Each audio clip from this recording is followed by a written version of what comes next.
Mike Tyson boxing জগতে ১৯ শতকের সকলের কাছে তিনি কিংবদন্তি হিসেবে রয়েছেন এখনও। জেলখানায় গিয়ে ইসলামের প্রতি আকৃষ্ট হয়ে মুসলিম ধর্ম গ্রহণ করেছিলেন তিনি।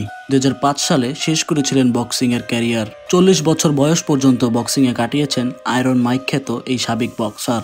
বর্তমানে তার বয়স ৫৭ বছর।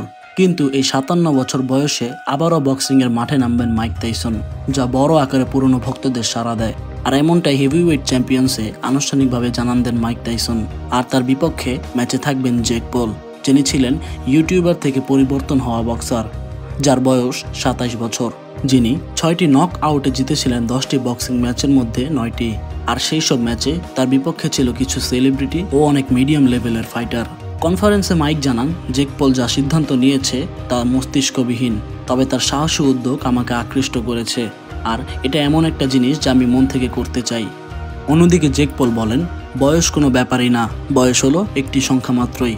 মাইক হলেন একজন যোদ্ধা, যিনি তার সাবেক সময়ে বড় বড় খ্যাতি অর্জন করেছেন, আর পুরো বিশ্ব তাকে কিংবদন্তি হিসেবে চিনে, যাকে হারানো সম্ভব নয়। আর তাই বিশ্বকে আমি জানাতে চাই যে মাইককে হারানো সম্ভব, আর সেটা আমিই করে দেখাবো।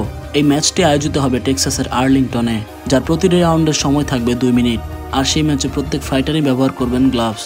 প্রশ্ন আসে, ৩০ বছরের এত বয়সের তারতম্যের প্রভাব মাইকের উপর পড়বে না তো? এমন প্রশ্ন শুনতেই নারাজ মাইক ভক্তরা। তাদের দাবি, পূর্বের মাইকের ফাইটিং স্কিলের যদি অর্ধেক অংশ বর্তমান মাইকের ভেতরে থাকে, তাহলে ২ রাউন্ডে নকআউট হবেন জেক পল। এছাড়াও বড় বড় আঘাতের শিকার হতে পারেন এই ইউটিউবার। ম্যাচটি অনুষ্ঠিত হবে ২৮ জুলাইতে, আর ২৮ জুলাইয়ের এই ম্যাচটি ২ তারকার জীবনে আনবে বড় পরিবর্তনকারী রেকর্ড।